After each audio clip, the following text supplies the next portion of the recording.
Hey everyone, welcome back to Ragtag Stacking. In today's video, I want to talk a little bit about stacking fractional gold. So I do primarily pick up silver on this channel. If you've been watching for any amount of time, you do know I primarily stack the silver, but I do like to pick up gold too. Now I haven't picked up a 1 ounce gold piece yet. In fact, I believe the first 1 ounce piece of gold that I'm going to get will be through the gold silver ratio. I'm planning on making a trade when it gets down to 60 to 1. And I'm not sure which coin I'm going to get, but if they do happen to have a 1 ounce of the Britannia, this is a 10th ounce Britannia, and the 1/4 ounce Britannia is down there. But when it comes time to make my gold silver trade, if the Britannia there, the 1 ounce Britannia is there, then I think it's going to be very hard for me to pass it up. But there are some other coins like the Maple Leafs and the Gold Buffaloes as well. If they are there for the taking, then either one of those will do. But like I said, right now I do not have any 1 ounce pieces, and I also don't have any 1/2 ounce pieces. The biggest piece that I do have is the 1/4 ounce, but I do have a couple of different sizes of fractional. And fractional is a good option if you are looking at getting into gold, but the 1 ounce is a little bit out of your budget or a little bit out of your price range. There are several different entry points for you to get in on the fractional gold. I went as low as a gram.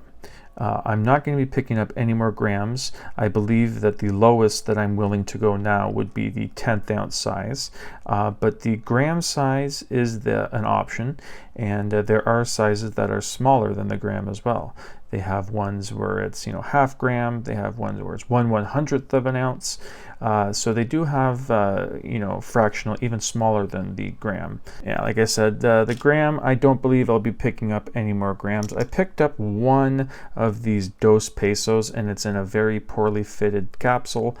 The gasket is a 14 millimeter, while the Dos Pesos is a 13 millimeter, so it's rattling around in there. So obviously the 90% silver that you get, they call it junk silver. They don't call this junk gold, but it is 90% silver. This is a Mexican coin. It's a Dos Pesos. It's right around 1.5 grams of gold, and that's an option for you as well. Up in Canada, there's extra taxes on coins that aren't pure gold, like the 24 carats Maple Leafs, the 4/9s. We don't pay any additional taxes on that. But the American Eagles and even the Dos Pesos, I wanted a Dos Pesos, so I ate that little bit extra tax just because I wanted one. But anything that's not 4/9s, 24 karat pure gold, we do pay a little bit more taxes on it. And talking about paying a little bit more, that is the downside of going fractional, is the lower the size you go, the more premium will be tacked on. So you'll be paying less in premiums if you go with the 10th ounce as opposed to the gram, and then you'll be paying less premium if you go with the 1/4 as opposed to the 10th, and on like that. For some people, the premiums are a deal breaker. They don't want to be paying those extra premiums to be getting the smaller sizes of gold. So yes, it does make sense. If you want to save on those premiums, then you can go ahead and wait and save up the money for the 1 ounce pieces of gold. That's completely your choice. But the fractional gold is also a very good option for people that are more into prepping, like the prepper stackers. So in that scenario, if it's an SHTF and a bartering system comes back into popular use, then the fractional sizes you'll be able to do a lot more with than say like the 1 ounce coin, where you have all that wealth tied up just into one piece of gold, and you can chop it up and cut it up and get it into the fractional pieces, but if you've been buying some 10th ounce and 1/4 ounce pieces, then those are some fractional ways that you can barter with, especially with the smaller ones, with the grams, with the downside of having that higher premium. But people do stack for different reasons. They can go ahead and pick up some 1 ounce coins for their stack just for weight, using that as their hedge against inflation, and having some weight. That's different than the scenario where you're stacking for prepping purposes. For prepping purposes, the fractional gold is a little bit more realistic. And like always, I'm not saying one thing is better than the other. I'm not saying it makes absolutely no sense to pick up fractional. I'm obviously not saying that because I have a bunch of fractional in front of you here.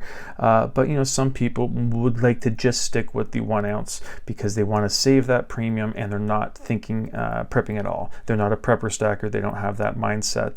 Their thing is just getting gold for the cheapest price. And yes, as a stacker, you can't go wrong going for the cheapest metals that you can get your hands on. That's always a good way to go when you're stacking. But I wouldn't just fully dismiss fractional gold outright because the premiums are higher the lower that you go.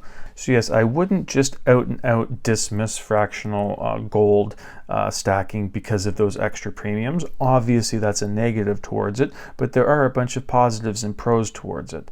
If you don't feel comfortable shelling out that amount of money for one piece of gold, it's just like some people don't want to shell out that amount of money for a 100-ounce bar of silver. You know what I mean?